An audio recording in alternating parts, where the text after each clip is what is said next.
The rancher woke to the last thing he expected, a beautiful Apache woman in his cabin. The small wooden cabin was quiet and the faint light from the dying fire still touched the rough walls. Outside, the wind moved gently through the grass. Then he heard it, a soft sound, not the wind, not an animal outside. It came from inside the cabin. His eyes opened wider. He stayed still, holding his breath. His hand slowly moved toward the old rifle that rested near his bed. Out here, a man learned to be careful. The land was beautiful, but it was also unforgiving.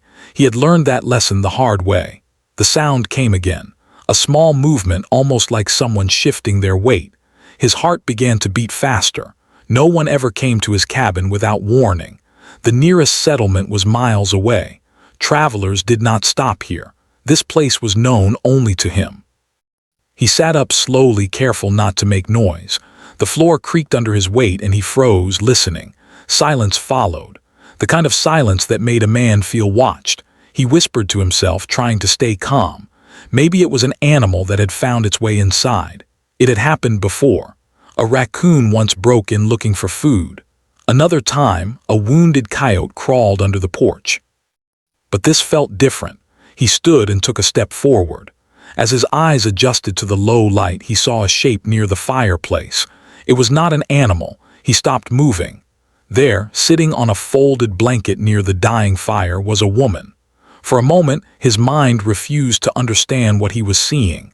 A woman inside his cabin in the early morning hours. His grip tightened on the rifle, but he did not raise it. Something about the scene held him still. She looked young, though exhaustion had added years to her face.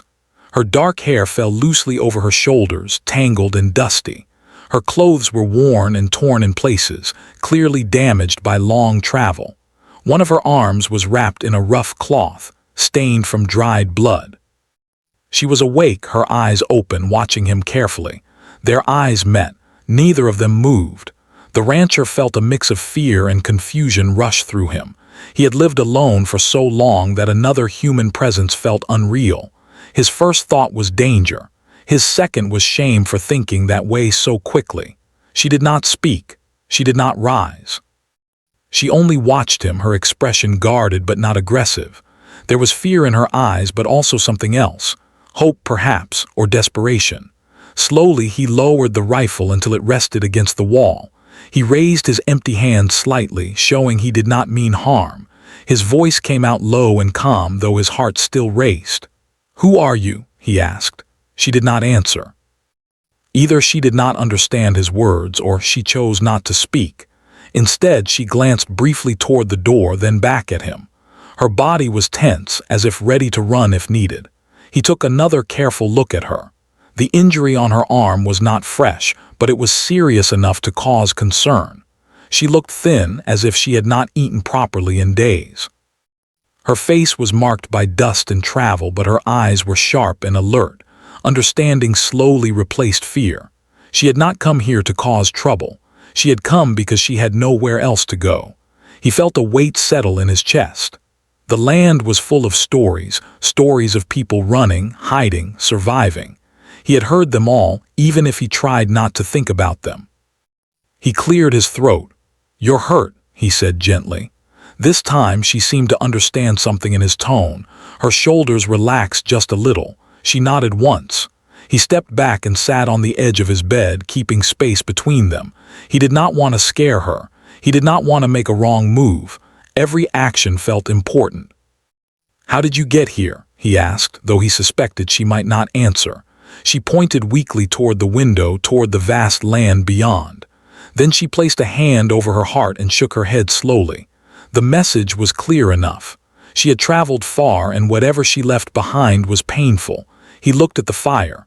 The embers were almost gone. Without saying anything more, he moved to add a small piece of wood. The sound of the crackling fire filled the cabin again, bringing a little warmth back into the room. She watched him closely as he worked, her eyes following every movement. He moved slowly on purpose, trying to show that he was not a threat. When the fire was steady again, he stepped back. "I won't hurt you," he said. He did not know if she understood the words, but he hoped she understood the meaning. He went to the small shelf and picked up a tin cup. He poured water from a jug and held it out toward her, stopping a few steps away.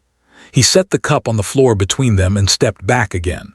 For a long moment she did not move. Then, cautiously, she reached forward and took the cup. Her hands trembled slightly as she drank. She drank slowly at first, then more eagerly. When she finished, she let out a quiet breath, like someone who had been holding it in for too long. He nodded once as if to say, "You are welcome." As the morning light slowly grew stronger, the cabin no longer felt as dark or as tense. The rancher leaned against the wall, watching the woman from a distance. His mind raced with questions, but he forced himself to stay calm. He noticed details he had missed before. The way she sat with her back straight despite her injury. The way she stayed aware of every sound outside. This was someone who had learned to survive by being alert. He thought about his own life. Years ago, this cabin had been filled with voices, with plans, with laughter. That life was gone now. He had chosen solitude because it was easier than loss. He had built a routine that kept his heart protected. Now, without warning, that routine had been broken. The woman shifted slightly, wincing as she moved her injured arm. He stood again and gently pointed to her arm, then to a small box near the table where he kept basic supplies. "I can help," he said. She hesitated. Trust did not come easily to either of them. After a moment, she nodded. He approached slowly and knelt a short distance away. He did not touch her without permission. He opened the box and took out clean cloth and a small bottle of medicine. He worked carefully, his movements steady and respectful. As he cleaned the wound, she watched his face, searching for signs of danger. Finding none, she relaxed just enough to let him continue. The injury looked painful but not life-threatening. Still, it would need care. When he finished, he wrapped the arm gently and leaned back. "It should heal," he said quietly. She looked down at her arm, then back at him. She placed a hand over her heart and bowed her head slightly. Gratitude did not need words. Outside, the sun finally rose over the hills, painting the land in soft light. A new day had begun, unlike any other day the rancher could remember. He did not know what would happen next. He did not know who she truly was or what dangers might follow her path. But as he looked at the quiet woman sitting by his fire, he understood one thing clearly. That morning, when he woke to the last thing he expected, something in his life had already changed, and there was no going back. The morning passed slowly. The fire burned steady, and the light inside the cabin grew warmer as the sun climbed higher. The rancher kept himself busy with small tasks, giving the woman space. He swept the floor, checked the latch on the door, and set a pot of beans to warm. Every movement was calm and measured, as if sudden actions might break the fragile peace between them. She stayed near the fire, quiet and alert. Her eyes followed him, but her shoulders were no longer tight with fear. From time to time, she adjusted the cloth around her arm, careful not to move it too much. Hunger showed in her face, though she tried to hide it. When the food was ready, the rancher placed a bowl on the table and stepped back. He pointed to it, then to her. "Eat," he said gently. She waited a moment, then stood and moved slowly toward the table. She sat, keeping her injured arm close to her body, and began to eat. She ate with care, as if unsure when the next meal might come. He watched quietly, feeling a strange mix of concern and responsibility. As she ate, he poured himself coffee and sat across the room. The silence between them was not uncomfortable, but it was full of meaning. Each of them was learning something about the other without words. After she finished, she placed the bowl down and looked at him. She spoke softly in a language he did not understand. The sound of it was calm and steady. Though he could not follow the words, he understood the feeling behind them. "My name is Thomas," he said, touching his chest. He pointed to her, raising his eyebrows slightly. She hesitated, then spoke a single word. It sounded like a name. He repeated it slowly, careful to say it the way she did. A faint smile touched her lips for the first time. The day moved on. Outside, the land stretched wide and quiet. The rancher knew he could not leave her alone while he worked the fields, so he stayed close to the cabin. He fixed a loose board on the porch and brought water from the well, always keeping her within sight. She watched him work, then surprised him by standing and offering to help. With her good arm, she gathered small pieces of wood and stacked them neatly by the wall. When he tried to stop her, she shook her head gently, determined to be useful. That simple act changed something between them. She was no longer just a stranger seeking shelter. She was a person choosing dignity over helplessness. Later, they sat outside in the shade. The breeze carried the smell of grass and earth. Thomas felt the need to understand her story, not out of curiosity but out of respect. He spoke slowly, using gestures. He pointed to her arm, then to the horizon, then made a motion of running. She listened closely. When she understood, her face grew serious. She told her story the only way she could. Through gestures, expressions, and a few shared words, she painted a picture of loss and movement. Her people had been forced to leave their land.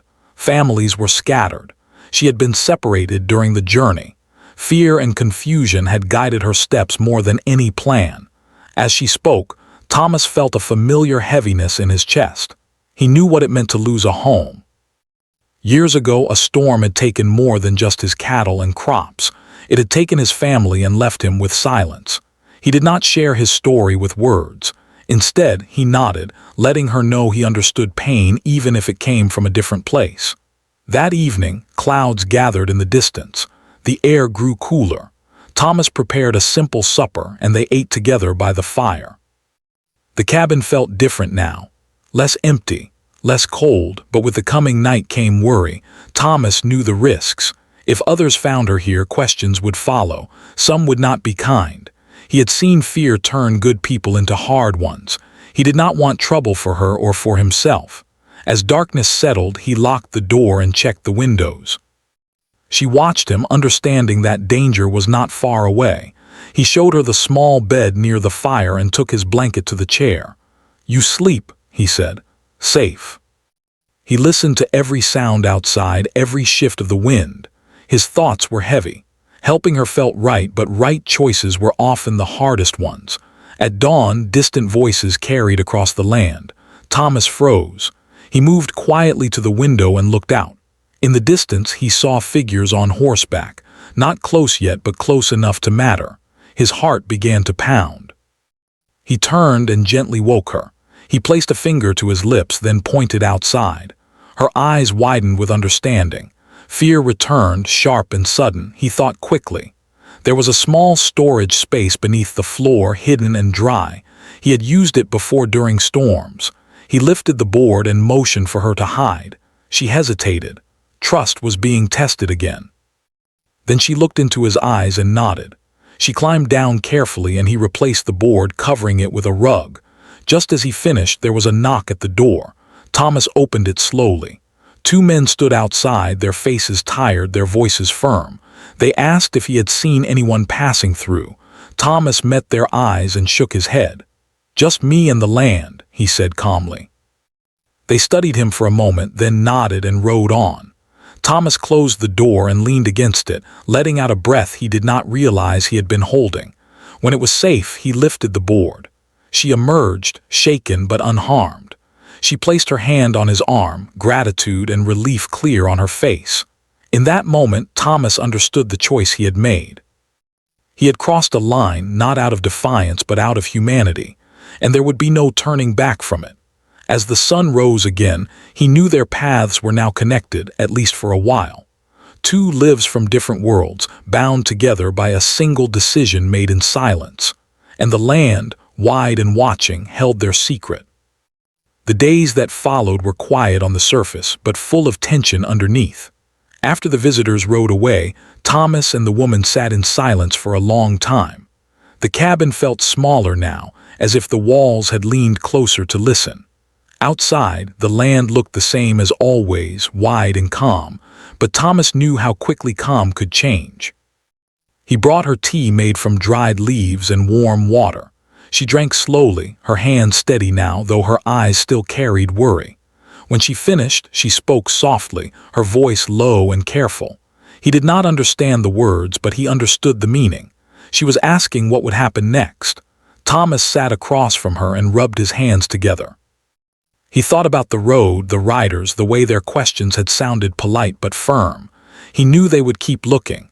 He also knew that if she stayed too long, danger would grow for both of them. He pointed to the horizon and then to her arm. He made a gesture of rest, then time passing. "You heal," he said slowly.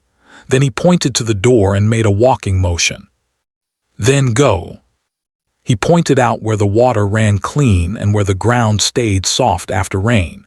She touched the soil and smiled faintly, as if greeting something familiar. They did not speak much, but understanding grew anyway. She showed him how she listened to the wind, how she noticed birds going quiet before changes in the weather. He realized she read the land the way he read the sky. Different lessons, same respect. In the afternoons she rested while he worked nearby. He fixed a fence, mended a saddle, and sorted supplies.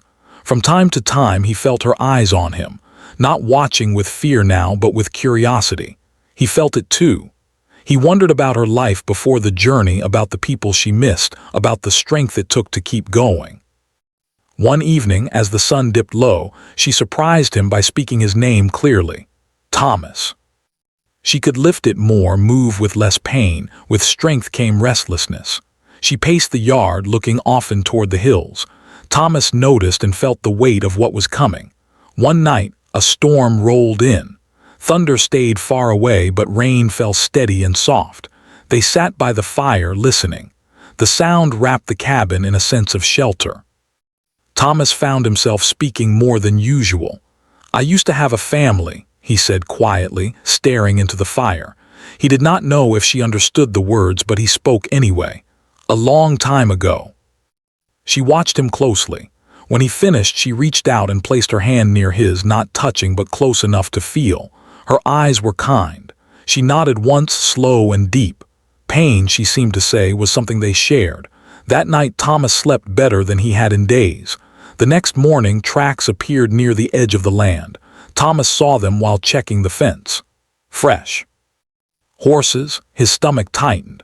He returned to the cabin quickly, keeping his face calm. He told her with gestures what he had seen. She understood immediately. The air between them changed. They both knew the time had come sooner than expected. She packed what little she had. Thomas added food, water, and a small knife for cutting rope and plants. He hesitated, then took out a simple cloth and wrapped it around her arm to protect it during travel. They stood by the door. For a moment, neither moved. Thomas pointed toward a narrow path that led through rocky ground. "This way," he said, "hard but hidden." She placed her hand over her heart once more and bowed her head slightly. Before she stepped outside, Thomas made a decision that surprised even himself. He walked to a small box and took out a carved wooden token. It was simple, worn smooth by time. He placed it in her hand. "For luck," he said. She closed her fingers around it, understanding more than the words. She nodded, then turned and walked into the morning light. Thomas watched until she disappeared into the land. Only then did he allow himself to sit down, the quiet rushing back like a wave. Hours passed. The riders did come again. This time they were closer. They asked more questions. Thomas answered calmly, truthfully, without telling everything. He said he had seen tracks heading north. He did not say when. They left, but Thomas knew this would not be the last time. Still, he felt no regret. Fear had not guided his choices. Respect had. That evening, as the sun set, Thomas stood outside his cabin. The land stretched wide and open, just as it always had, but it felt different now, alive in a new way. He thought of the woman walking through hidden paths, guided by strength and memory. He hoped she would find safety. He hoped the land would protect her. Inside the cabin, the fire burned low. The space felt empty again, but not the same kind of empty. This one held meaning. Thomas closed the door and sat by the fire, holding the quiet like something valuable. He knew his life had shifted, not loudly, not suddenly, but deeply. And though the future remained uncertain, one thing was clear. He was no longer alone in the world, even if he stood by himself. Time moved forward, the way it always did, slow and steady. Days turned into weeks, and weeks stretched into months. The land around Thomas's cabin followed its familiar rhythm. Grass grew taller, then dry. The sky shifted colors. Birds came and went. From the outside, nothing seemed different, but inside Thomas, everything had changed. At first, the quiet felt heavy again. He woke each morning expecting to hear a soft movement near the fire, only to remember he was alone. He went through his work with care, but his thoughts often drifted to the narrow path leading into the hills. He wondered how far she had gone. He wondered if her arm had healed fully. He wondered if she was safe. He never spoke her name out loud, but it stayed with him. Thomas returned to his routine because routine was how he survived. He repaired fences, checked water sources, and tended to the land. At night, he sat by the fire and listened to the sounds outside. The wind through the grass no longer felt empty. It felt like a voice carrying stories he could not hear but somehow understood. One afternoon, while riding the far edge of his land, Thomas noticed something unusual. A small pile of stones rested near a tree by the creek. They were placed carefully, not randomly. He slowed his horse and looked closer. The stones formed a simple mark, one he did not recognize fully, but he felt its meaning. Someone had passed through. His heart beat faster, not with fear, but with something warmer. He touched the stones lightly, then rode on, saying nothing. The land had spoken quietly. As seasons changed, the visits from riders became less frequent. Questions faded. The tension slowly loosened its grip on the area. Life continued, but Thomas was no longer the same man who had once chosen isolation as safety. He began helping others when he could. A traveler with a broken wheel, a family short on water. Small acts, nothing dramatic. But each one felt important. Each one reminded him of the choice he had made months ago, the choice to act with humanity instead of fear. Sometimes at night, he remembered her gestures, the way she listened to the land, the calm strength in her eyes. He did not imagine grand stories or impossible futures. He simply accepted the truth.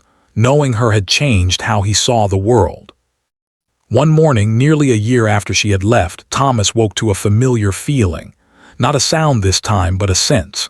He stepped outside and looked toward the hills. There, far in the distance, stood a figure. He did not move at first. He watched, uncertain if his eyes were playing tricks on him. The figure stood still, then slowly raised an arm. Thomas felt his breath catch. He walked forward, stopping a few steps from the fence line. As the figure came closer, recognition settled in his chest, quiet and sure. She looked stronger now. Her posture was steady. Her arm moved freely. Her face carried the marks of travel, but also peace. They stopped a short distance apart, neither rushing the moment. She spoke his name. Thomas. A smile touched his face, small but real. She did not come to stay. He understood that immediately. Some paths crossed only briefly, but their meaning lasted much longer. She told him through words and gestures that she had found her people. Not all, but enough. She had found safety. The land had guided her just as it always had. Thomas listened, his heart full. When she finished, he nodded. "I'm glad," he said simply. They sat by the creek, sharing food and silence. The sun moved across the sky as it had so many times before. The world did not pause for them, but it did not need to. Before she left, she reached into a small pouch and took out the wooden token he had given her. She placed it back in his hand. "I carried it," she said slowly, carefully shaping the words. "It helped." His movement slowed, but his spirit stayed steady. He told no one the full story. Some things were meant to be held quietly, like fire on a cold night. When people asked why he stayed on the land alone, he simply said it was home. And it was. Not just because he lived there, but because it had taught him something important. On calm evenings, he sat outside and watched the sky change colors. He listened to the wind and smiled, feeling connected to a world larger than himself. He had once woken to the last thing he expected, and in doing so, he had found the best part of himself.